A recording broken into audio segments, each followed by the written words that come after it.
Yo, what's going on, guys? And today we are talking about the reason why the Rockets moved on from James Harden in terms of like why they didn't. Like how we all thought that he was going to get like re-signed and then or not re-signed but brought back through free agency, and that just didn't happen. Well, yeah, that's because of Ime Udoka, and we've known this, but supposedly more and more information is coming out about why, and I think that's the biggest interesting part in all this is the why, the meat and potatoes behind this story. And I think it just comes down to the fact that this is a situation that seems like it could have been at least, what's the right way to say this? Avoided or handled better, but it wasn't. Okay, but let's get right into it and talk about this James Harden Rockets fiasco, which we don't even know if James Harden was going to go. On Christmas Day of 2020, it was reported that the Houston Rockets had interest in signing James Harden in 2023 free agency, according to Ramona Shelburne of ESPN. The Houston Rockets were reportedly hoping to bring back James Harden to a place where he had the best moments of his career, where he had the Golden State Warriors dynasty on the ropes. And if you listen to Kelly Iko, David Aldridge, and Marcus Thompson on like one of the newest episodes of the Athletics NBA show, Kelly Iko even said it that this is because ownership, like the GM was cool with the rebuild. Raphael Stone was still patient, but the owner wasn't patient anymore. And that's what led to Houston hiring Ime Udoka as their new head coach.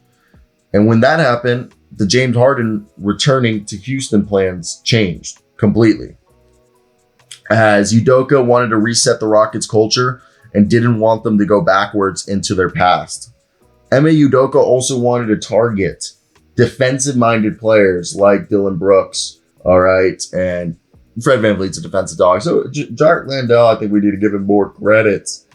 So for them, I think that was the big thing that they were hoping to be able to do. And that's kind of James losing his leverage of Houston was also another reason why Philadelphia was able to hardball him and be like, all right, yeah, go find another deal, because I think that was the big thing that they wanted him to know that, hey, it doesn't matter, So I think that one's definitely what got me the most interested in this whole situation, because I think it's crazy to see how this all plays out, because I don't think this is necessarily James Harden's fault, because Houston ultimately signed Dillon Brooks, Fred VanVleet, and several other veterans, and many of those signings would have made it impossible to make if they had signed James Harden to a max or near max. And James Harden remains a member of the Sixers after picking up his player option. And, he's requested a trade from the Sixers, but no deal has been accepted for Daryl Morey and Philadelphia at this point. Which, again, is definitely interesting. And can we agree, awkward for James, to say the least, because you want to think that James would be putting himself in a situation that he wants to be in, but I don't know. It's kind of weird seeing that James again is people don't want him, and I want to hear your guys' thoughts. Why do you think people are just so willing to move on from James Harden? Like, I think his game's grown in terms of he's been able to change his game to the way that it's needed to be changed, I think, to be successful in today's NBA, which I understand is a lot. It's like he's shooting more threes and he's passing the ball. I mean, he's always been a good passer, but you just look, he's not attacking the rim like he used to be. And I think that's a good thing. So that's where I get here. And I think, okay, is it because he doesn't, I don't know. Sometimes it feels like he cares more about his money than he cares about winning. And I definitely can see how that can rub a lot of people the wrong way. But I'm more curious to hear, do you think he'll ever go back to Houston?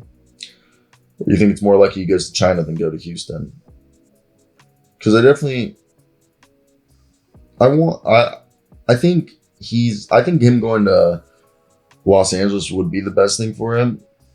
But I think it was funny to hear Jalen Green say, yeah, I don't think it'd be good if James Harden came here. That was funny. You guys remember that? When literally they had Jalen Green going out on freaking podcast saying like, yeah, I'm good. I don't want James here. Damn. Okay, so that one always made me laugh. And it makes you think, because you try to think about the situation on the whole, and it's the situation's always a lot murkier than you initially think, which, muddies the whole process. And I don't know at this point what's right, what's wrong, what we should think, because of how this whole situation has just played out for the Rockets, which I think they got way better than they would have if they had gone for James Harden. That's just my honest opinion. I don't think they would be this good. I think they're genuinely a play-in team next year. With James Harden, I don't know. I really don't know if they would have been a play-in team, let's be honest right there. But I think it's been fun. It's been entertaining. And I think for us as basketball fans, we're just a bit spoiled with the idea that, every player has to be traded to where they want. I think at a point where, we realize, oh, damn, these players are going to have to realize that, you're in your 30s, bro. You're not 28 anymore. Like, the demand for you ain't what it used to be.